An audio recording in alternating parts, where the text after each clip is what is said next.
शराब अगर बनती है कहीं और अगर कहीं से बिकती है की जगह से, तो वो आसपास के थानों को भी पता होगा। क्या सरकार पर हत्या का मुकदमा नहीं चलना चाहिए? क्या नीतीश कुमार जो मुख्यमंत्री हैं बिहार पर, इन पर उन लोगों का खजूर बानी के जो लोग मरे हैं शराब पीकर?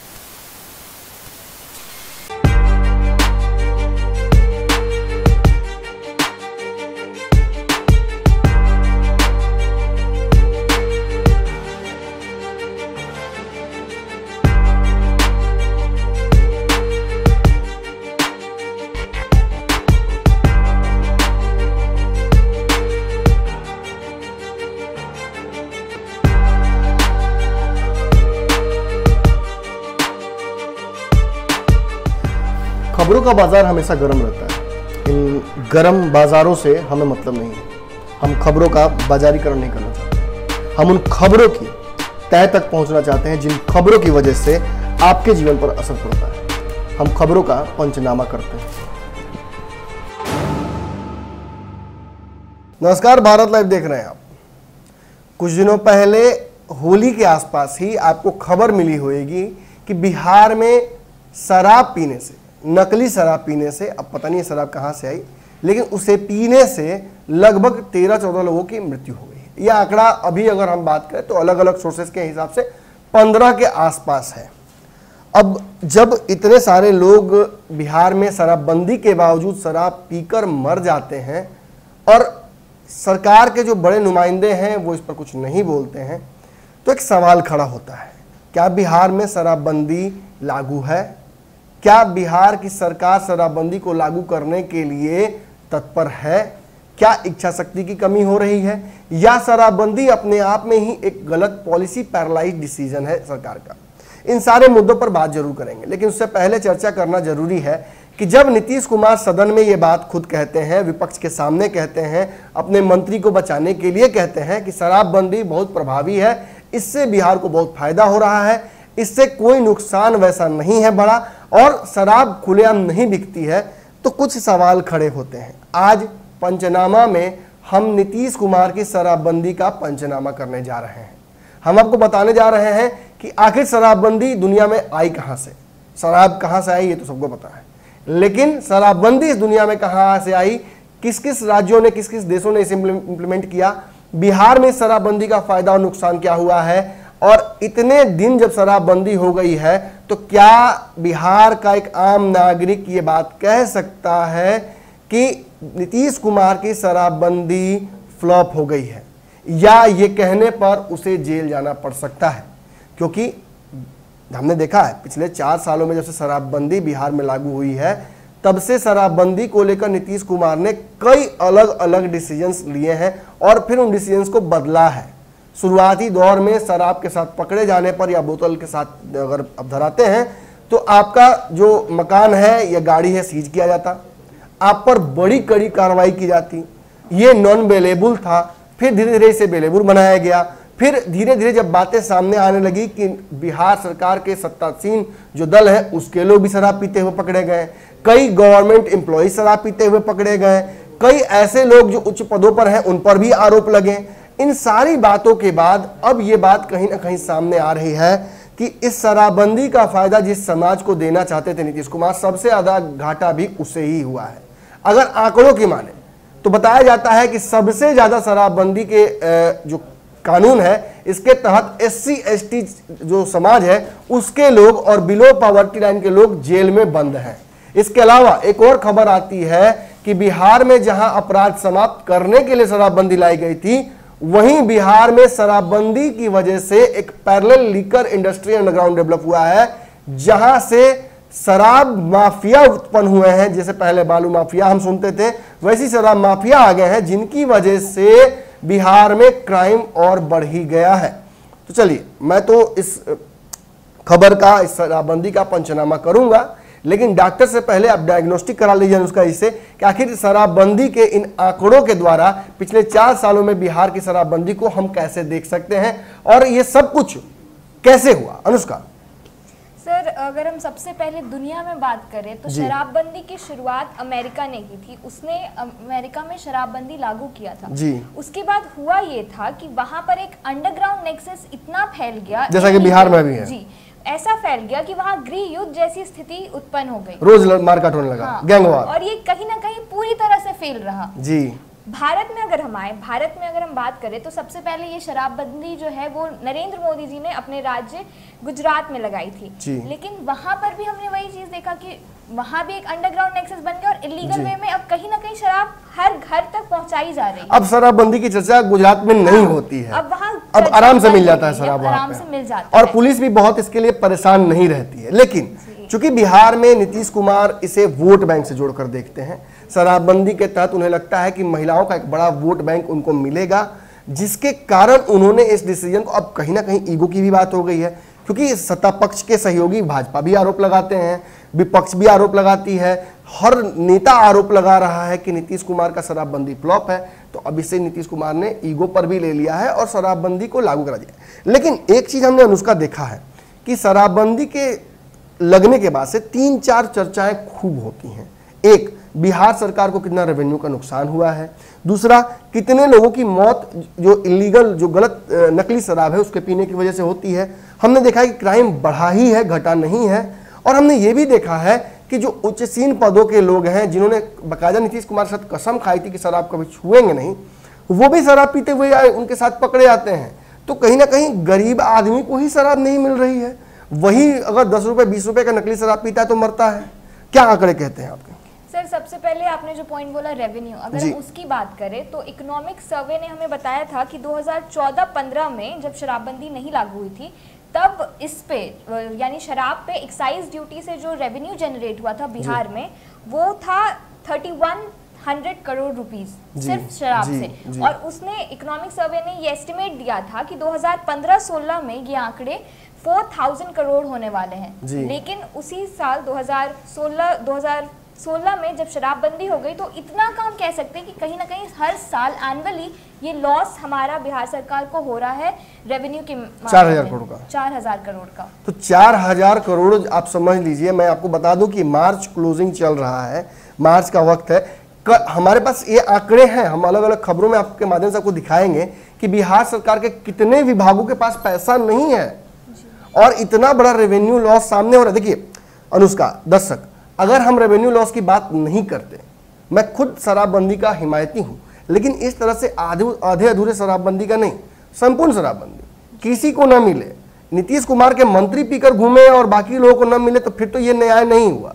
और अगर बाकी लोग अगर जुगाड़ करके पी लेते हैं तो या तो उन्हें जेल जाना पड़ता है या शमशान घाट जाना पड़ता है, और ये परिस्थिति तो बिल्कुल ही सही नहीं है। ये सामाजिक विषमता का एक नया रूप सामने ला दिया गया है। वैसे भी अगर इंटरनेशनली हम ह्यूमन जो रेगुलेशंस हैं उनको देखें तो कोई व्यक्ति क्या खा सकता है, क्या पी सकता है, क्या पहन सकता है, इस पर कहीं भी पाबंदी इस तरह की नहीं लगी है, और इससे मानव अधिकार का भी उल्लंघन कहा जाता है। लेकिन सिंस हमारे नेता ने तय कर दिया, जिन्हें हमने चुनकर भेजा है और वो पॉलिसी बना सकते हैं, और हमने उन्हें पॉलिसी मेकर बनाया है, तो वो हमारे लिए पॉलिसी बनाते हैं, तो उसमें लूप्स छोड़ देते हैं जिसकी वजह से उसका फायदा उठा सकते हैं लोग।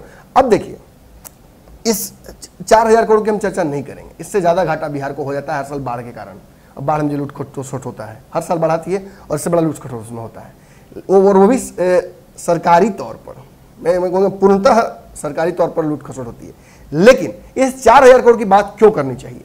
क्योंकि बिहार के हर गली कोने में एक लीकर माफिया है, पुलिस के साथ साठगांठ है, ये खुद पुलिस के अधिकारी भी मानते हैं। गुप्तेश्वर पांडे जिस वक्त घूम घूमकर बिहार में शराबबंदी की दुहाई दे रहे थे, बड़ाई कर रहे थे, उस वक्त कई जगहों पर मंच पर ही उन्हें शराबबंदी को लेकर पोल खोलते हुए कई नेताओं ने, भाजपा के, इनफैक्ट मुझे याद है नौबतपुर में जब वो गए थे तो रामकृपाल यादव ने मंच से ही कह दिया कि शराब तो बिकती है। नीतीश कुमार के कई मंत्री भी बोल चुके हैं, यहां तक कि उनके बरड़िया के जो मंत्री हैं, विधायक थे जो हार गए, उन पर तो आरोप ही लगता है कि वो नशे की हालत में नाचते हैं, स्टेज पर जाते हैं और कैसे कैसे कृत्य करते हैं भगवान जाने। फिर भी नीतीश कुमार उनको टिकट दे दिए थे, इस बार भी उनको टिकट दिया गया था और वो हार गए। जनता ने उन्हें कहा कि ठीक है, बहुत हो गया आपका, नीतीश जी टिकट दे देंगे, इसका मतलब ये नहीं कि हम जीता ही देंगे। जनता ने उन्हें हरा दिया, तो जनता ने तमाचा मार दिया। लेकिन नीतीश जी, आपकी नैतिकता कहां चली जाती है? 4000 करोड़ की बात हो रही है, विपक्ष आरोप लगाता है कि आरसीपी टैक्स लगाया गया है और यह संस्थागत तरीके से बिकाई जा रही है शराब, और हर थाने को उनका हिस्सा बताया जा चुका है और थाने के द्वारा ऑपरेट किया जाता है हर मोहल्ले में नेक्सस, और लोग वहां शराब बेचते हैं कुछ कुछ मकानों में, और अगर कोई और बेचना चाहता है तो उसे जेल डाल दिया जाता है, और जो व्यक्ति बिल्कुल नियुक्त है थाने की तरफ से वही बेच सकता है शराब वहां पर, ताकि वो जो कास्केडिंग इफेक्ट हो पैसे का वो ऊपर तक जाए और ऊपर से नीचे तक फ्लो करे ये मार्केट। यानी नीतीश को, देखिए एक समय बता दूं आपको कि नीतीश कुमार शराबबंदी के एक रातों तक हिमायती नहीं थे। नीतीश कुमार ने एक वक्त था कि बिहार में शराब हर गली कोने में खुलवा दी थी। शराब की पूर्व जो दुकानें थी उससे कहीं ज्यादा, उनको दुगुना तिगुना नीतीश कुमार ने कर दिया था जब वो सत्ता में आए थे, रेवेन्यू कलेक्ट करने के लिए उन्होंने हवाला यही दिया था। लेकिन जब विपक्ष ने उन्हें घेरा कि हर गली बस्ती में नहीं खुलना चाहिए शराब, देखिए यूपी में भी शराबबंदी नहीं है, झारखंड में शराबबंदी नहीं है, बंगाल में शराबबंदी नहीं है, लेकिन वहाँ शराब को लेकर जो कानून बनाए गए हैं वो काफ़ी कठिन है।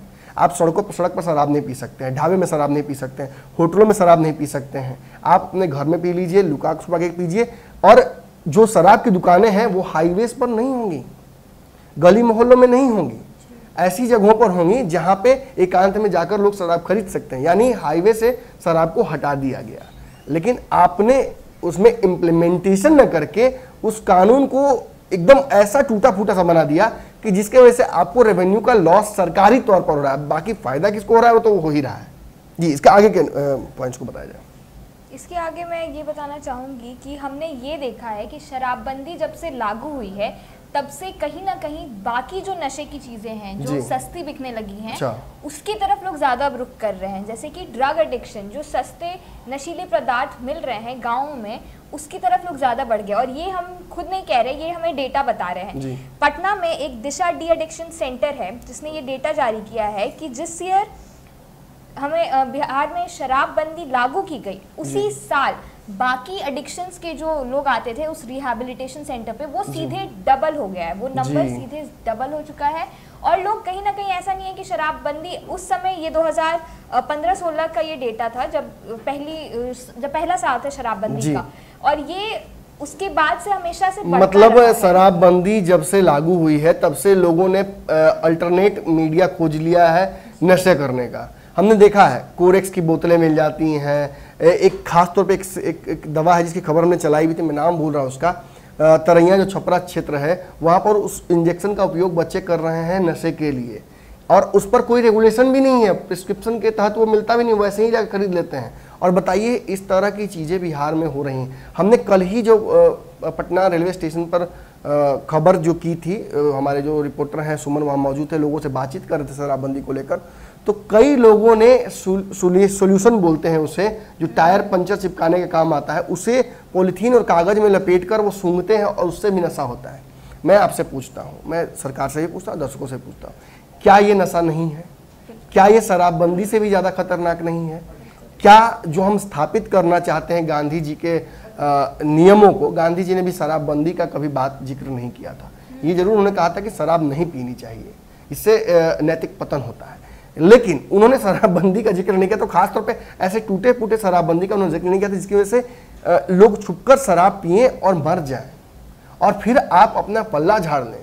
ये देखिए, अंततः तो मैं पहुंचूंगा जिस मुद्दे पर मैं पहुंचना चाहता हूं, मेरा गुस्सा मेरी जगह होता ही होता है।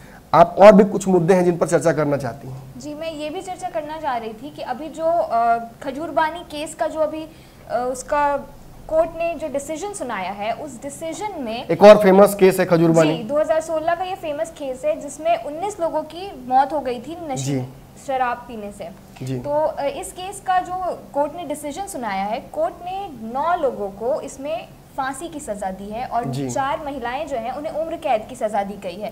जबकि बाकी जो पुलिसकर्मी, इस केस में जितने भी पुलिसकर्मियों को सस्पेंड किया गया था, उन्हें नौकरी पर वापस से बहाल कर दिया है। ये डिसीजन कोर्ट ने दिया। तो कहीं ना कहीं इस लॉ से सिर्फ जो नीचे तबके के लोग हैं उन्हें वो फंस है। देखिए, कहीं ना कहीं पुलिस को ही बचा लिया गया। जी, आप एक बात मुझे बता दीजिए अनुष्का जी, क्या ये संभव है कि बिना पुलिस की जानकारी के शराब बिक सकती है, शराब बन सकती हो? नहीं, ये असंभव है। ये इस बात पे बिल्कुल विश्वास नहीं है। ये असंभव है। ये हमारे दर्शक भी अच्छे से जानते हैं। ये नेता प्रतिपक्ष और नेता जो संसदीय दल है वो भी जानते हैं, अच्छे से जानते हैं कि शराब अगर बनती है कहीं और अगर कहीं से बिकती है की जगह से, तो वो आसपास के थानों को भी पता होगा। और अगर वहां खजूरबानी में इतना बड़ा कांड हुआ, उसके पहले कानून बना था कि यदि शराब बनाते हुए कोई पकड़ा जाता है तो उसे सजा बहुत खतरनाक होगी, अगर जहरीली शराब पीने से किसी की मृत्यु होती है और किसी ने बनाया है, बेचा है, उसको फांसी होगी, महिलाओं को उम्र कैद दी गई है, लेकिन पुलिस वालों को छोड़ दिया गया है। डिपार्टमेंट ने अपने लोगों को बचा लिया। और जो लोग सामने आकर बेच रहे थे, जो कि डायरेक्ट इन्वॉल्व थे, जिनको बहुत मुनाफे से मतलब नहीं था कि वो आके मुनाफा लिए चले गए, उन लोगों को सामने चढ़ाकर सूली पे चढ़ा दिया गया। एक बात बता दूं आपको, जो कानून बनाए गए थे उसके तहत कहा गया था कि हत्या का मुकदमा चलेगा। मैं आपसे कहता हूं, क्या नीतीश कुमार की जो सरकार है जिसने शराबबंदी लाई, जिस सरकार को शराबबंदी के लिए सीधे तौर पर जिम्मेवार होना चाहिए, जिस सरकार के तहत ये कानून बने थे, जिस प्रशासनिक व्यवस्था को नीतीश कुमार ने अपने पास हमेशा से रखा, गृह विभाग को, जिसको ये जिम्मेवारी दी गई है, कोई स्पेशल टास्क नहीं बना है बिहार में शराबबंदी के लिए। तो अगर जिस पुलिस को जिम्मेवारी दी गई थी उस पर जांच नहीं होनी चाहिए, उस पर मुकदमा नहीं चलना चाहिए हत्या का?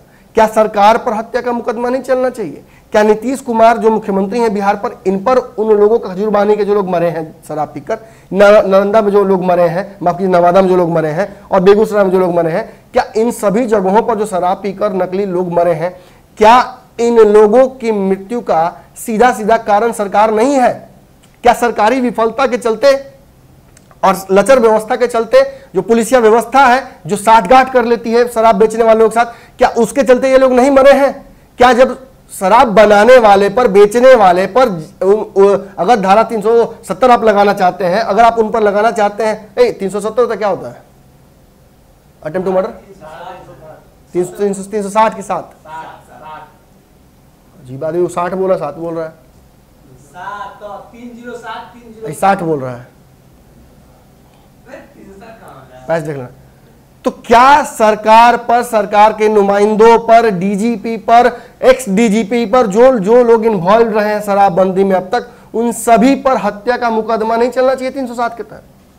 ये बड़े सवाल हैं। इन सवालों पर आज अगर आप नहीं जवाब खोजते हैं अपने सरकार से, सत्ताधीन लोगों से, तो याद रखिएगा आने वाले समय में आंसू रोने के लिए आंख भी नहीं बचेगा।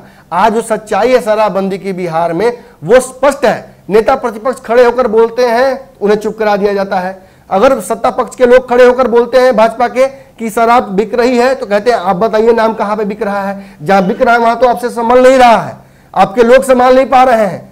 अगर किसी थाने अंतर्गत कहा गया था अनुष्का कि अगर किसी थाने अंतर्गत कोई शराब अगर बिकती है, पकड़ा जाता है कोई व्यक्ति, तो उस थाने के जो अध्यक्ष है उनका ट्रांसफर कराया जाएगा, उनको फिर पोस्टिंग कहीं नहीं मिलेगी। यहां तक कि यहीं आसपास के, पटना के आसपास के इलाके के एक एसपी ने एक लेटर जारी कर दिया था कि जितने भी थानाध्यक्ष हैं और बड़ी पदाधिकारी हैं, उनकी संपत्ति का जांच 2015 के बाद से करना चाहिए कि आखिर शराबबंदी के दौरान उनकी संपत्ति कितनी बढ़ी है और किस कारण से बढ़ी है। आपको पता है कि बिहार प्रशासनिक जो विभाग है, इसने इस लेटर को निरस्त कर दिया, नहीं होनी चाहिए जांच। उन्होंने कहा सब जानते हैं कि चोर अंदर ही बैठे हैं, बाहर से चोरी करने कोई नहीं आता है। आप झारखंड की शराब मंगाकर पी सकते हैं, बंगाल की शराब मंगाकर पी सकते हैं, उत्तर प्रदेश की शराब मंगाकर पी सकते हैं, लेकिन गरीब लोग शराब जो अगर पिएंगे होली दिवाली के दिन भी, जो कि आपने उनसे छीन लिया है, तो वो 20 रुपए की शराब पिएंगे, जो कि नकली शराब बनाई जाती है, गुड़ और पता नहीं क्या क्या उसमें लोग मिलाते हैं, खेतों में बनाया जाता है, अनहाइजीनिक होता है। पीने से हमने बचपन में ही पढ़ा था कि जो इथेनॉल है अगर उसे प्रॉपरली नहीं फर्मेंट किया जाए तो आंख की रोशनी चली जाती है। आप देखिएगा हर केस में लोग अंधे हुए हैं। इस बार भी एक जो गवाह है, जो 2 लोग अंधे हुए हैं इस बार, जो गवाही दे रहे हैं, जो साफ तौर पे कह रहे हैं कि पुलिस भी इन्वॉल्व है इसमें सारे लोग इन्वॉल्व हैं। और सरकार ने तो ये कह दिया कि शराब पीने से नहीं हुआ है घटना, और उन लोगों ने कहा, चश्मदीदों ने कि हाँ हमने शराब पी है, हमने शराब खरीदी 20 रुपए की और शराब हमने पी। अब क्यों चुप है? अब क्यों चुप है? अगर अब भी आप नहीं बोल सकते हैं तो खत्म कर दीजिए शराबबंदी। क्या इसे लेकर आप जाना चाहते हैं बासघाट तक? कहां लेके जाइएगा? अगर आपकी शराबबंदी, आपके कानून अगर आप खुद इंप्लीमेंट नहीं कर पा रहे हैं तो माफ कीजिएगा, चाहे मुझ पर कोई भी दंड विद्या लगा दीजिए, कोई भी धारा लगा दीजिए, मैं बोलूंगा ही। धन्यवाद। ये था हमारा बिहार की शराबबंदी पर पंचनामा। आपको हमारी पत्रकारिता अच्छी लगती है, इसी के लिए हम ये पत्रकारिता आप लोगों के लिए करते हैं, लेकिन क्रांति तभी आएगी जब आप इसे और आगे बढ़ाएं। तो इसे ज़रूर से ज़रूर कम से कम 25 से 30 लोगों तक शेयर करें और हमारी बातों को आगे बढ़ाएं। अगर हमने अक्सर देखा अनुष्का कि दर्शक खबर देखते हैं, कमेंट करके मुझे अप्रिशिएट करना। नमन जी आपने बहुत अच्छा बोला, मैं नहीं चाहता हूं आपका अप्रिशिएशन, मैं ईमानदारी से बोलता हूं। बहुत सारे लोग होंगे सुनकर उन्हें अच्छा लगता होगा, मुझे व्यक्तिगत तौर पर बहुत अच्छा नहीं लगता जब कुछ अच्छा, क्योंकि मुझे अच्छा तब लगेगा जब दर्शक अन्य दर्शकों को इस खबर को लेकर प्रोत्साहित करेंगे, उन्हें ये आगाह करेंगे कि ऐसे सच बोलने से डरना नहीं चाहिए और जो सच्चाई है वो सब तक पहुंचनी चाहिए। कोई भी बड़ा आंदोलन या क्रांति तभी होती है जब हर व्यक्ति दूसरे 10 व्यक्तियों को तक बात पहुंचाए। तो मेरे अप्रिसिएशन से बेटर होगा कि आप इस खबर को 10-20 लोगों तक पहुंचाएं। धन्यवाद। अगर ये वीडियो पसंद आई और वह बिहार के राजनीति और बिहारियत से सरोकार रखेनी तो सब्सक्राइब बटन दबा के चैनल के सब्सक्राइब कर ली। ओजे एगो घंटी बा, ओकरा बटन दबा देला से कुल सटीक और मारक खबर रुआ मुफ्त में मिल जाई। अगर रुआ पत्रकारिता के हमनी के नया प्रयोग में सहयोग कर चाहतानी तो ज्वाइन बटन दबा दी। पेटीएम नंबर नोट कर ली 9386816700। धन्यवाद।